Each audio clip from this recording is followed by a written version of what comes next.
अभी आप यंग हैं, आप एक उम्मीद लगाया है आपने कि अगर 10 साल 20 साल बाद भी अगर हमें सफलता मिल गई तो भी बहुत बड़ी बात होगी। एक उम्मीद काम है आपके अंदर।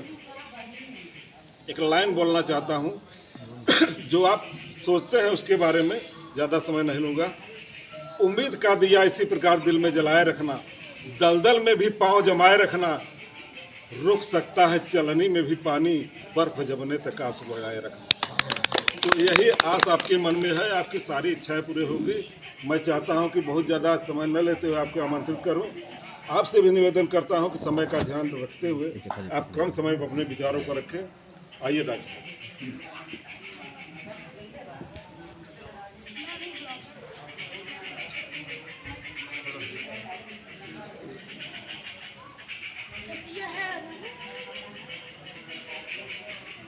के बारे में पता है।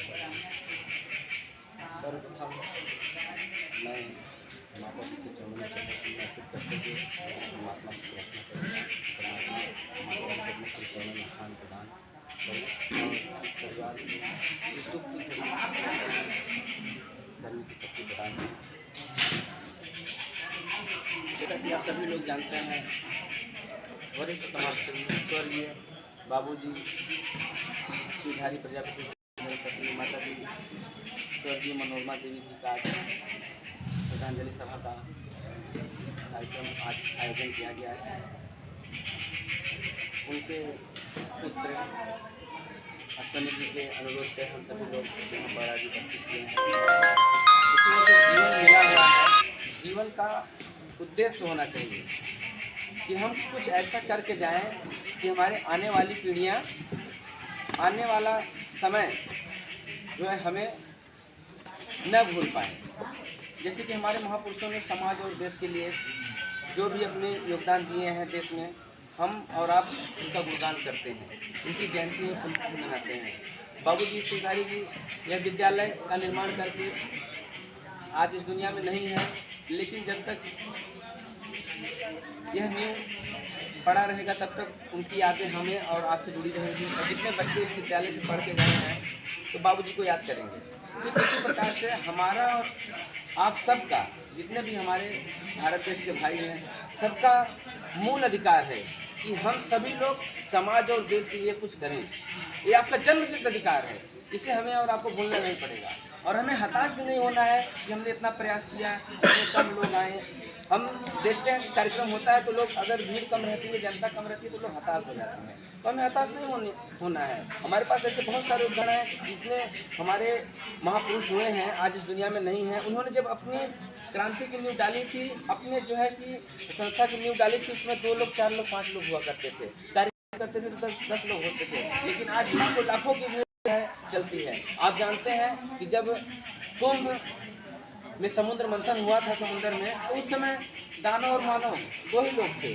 और आज देख सकते हैं आप कि देश में कितने जात धर्म संप्रदाय में हमारे लोग बटे हुए हैं, फिर भी सभी लोग कुंभ में जा रहे हैं नहाने के लिए। एक आस्था बना हुआ है। हाँ, आस्था होनी चाहिए, आस्था से हमें खिलवाड़ नहीं करना है, श्रद्धा होनी चाहिए, भावना होनी चाहिए, लेकिन भैया पाखंडवाद नहीं होना चाहिए। हम भाई परमात्मा के भक्त हैं, पाखंड नहीं। और रही बात समाज की, तो समाज में ऐसे ऐसे महापुरुष हुए हैं हमारे समाज में, जिन्होंने देश के लिए अपने परिवार को भी कुछ नहीं समझा। जैसे कि डॉक्टर रत्नप्पा कुम्हार जी, आज उनकी विचारधारा पे चलकर हम सभी लोग समाज को आगे ले जाने का काम कर रहे हैं। ऐसे बहुत सारे महापुरुष हैं जिनका नाम इतिहास के पन्नों में दबा दिया गया था। डॉक्टर रत्नप्पा कुम्हार जी के बारे में मैं थोड़ी शब्दों में कहना चाहूँगा, उनके जीवनी पर प्रकाश डालना चाहूँगा कि डॉक्टर रत्नप्पा कुम्हार जी पद्मश्री देशभक्त सहकारी समिति के जनक और हमारे भारतीय संविधान सभा के सदस्य सचिव और काउंसिल ऑफ एजुकेशन के संस्थापक, संविधान के फाइनल ड्राफ्ट पे साइन करने वाले दूसरे नंबर पर डॉक्टर रत्नप्पा कुम्हार जी। ऐसी विभूति हैं जिनके बारे में अगर हम लोग गुणगान करने लगे तो समय कम पड़ जाएगा। तो ऐसे महापुरुषों के इतिहास के पन्नों में ऐसे दबा दिया गया था कि जैसे कि थे ही नहीं।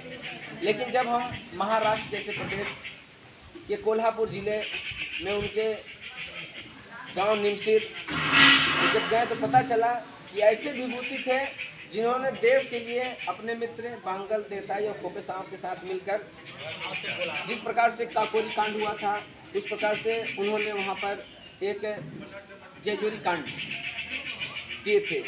जब हमारे देश से अंग्रेज सोना लूट कर अपने देश लेके जा रहे थे, तो उस समय उस डाक गाड़ी जो रेलगाड़ी थी, देश का पूरा खजाना रत्नप्पा कुम्हार जी ने बचाने का काम किया था।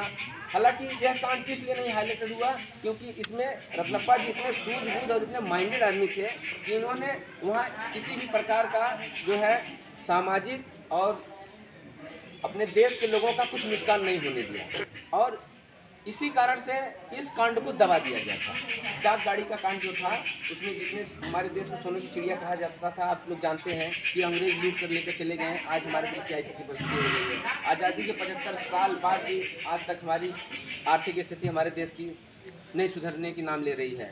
तो डॉक्टर रत्नप्पा कुमार जी इतने सूझबूझ वाले थे, और भारत को आज़ाद होने के बाद सर्वप्रथम 1952 में लोकसभा सांसद का चुनाव जो संसद भवन में गए, उसके बाद कई बार सांसद, कई बार विधायक, और यहाँ तक कि मैं बता दूं आप सबको कि आज़ादी के बाद पहले मुख्यमंत्री के दावेदार थे महाराष्ट्र जैसे प्रदेश के। लेकिन ये जो जातिवादी कीड़ा है हमारे देश में, वो आए दिन गरीबों पिछड़ों सबका शोषण कर रहा है। तो आप लोगों से यही विनती करेंगे, आप लोग जागिए और एक होइए।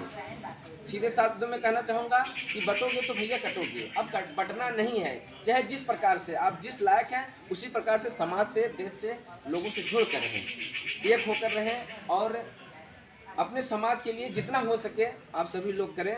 और राजनीतिक हिस्सेदारी के लिए छोटा चुनाव हो या बड़ा चुनाव हो, अपने बच्चों को, जो जागरूक लोग हैं उनको आप लोग प्रेरित करें, और कहीं भी रहें, किसी भी संगठन में रहें, अच्छी बात है, बधाई है, आप लोग जुड़ के रहिए, क्योंकि जब तक हम जुड़ के नहीं रहेंगे तो हमारा विकास नहीं होगा। अगर हम जुड़ के रहते हैं तो बड़ा ही अच्छा लगता है। जैसे कि यह पेड़ आप लोग देख रहे हैं, विशालकाय पेड़ आपके सामने है, तो इसका छोटा सा बीज ही जमीन में गया,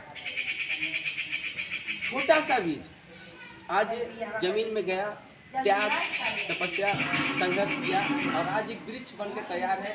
हम इसके छांव में खड़े हैं, और इसके फल, फूल, पत्ते, हर चीज़ का हम उपयोग कर रहे हैं। और इस पेड़ का काट भी दिया जाएगा हमारे और आपके ही द्वारा, फिर भी यह जब जलेगा तो भी हम इसका लाभ लेंगे। ठीक उसी प्रकार से हमें और आपको अपने जीवन को बनाना है, संघर्ष करना है, और संघर्ष करना सिखाना है, पढ़ना है, लोगों को पढ़ाना है, आगे बढ़ना है, आगे बढ़ाना है। इसी के साथ मैं अपनी वाणी को विराम देते हुए लास्ट शब्दों में कहना चाहूँगा कि लग चुकी है जीत तलब की, खुद को आग में झोंक देंगे। लग चुकी है तलब जीत की, खुद को आग में झोंक देंगे। ठोकरें कहती हैं कि मारा जाएगा, हौसले कहते हैं कि देख लो। जय रत्नप्पा, जय श्री। हाँ बन रहा है।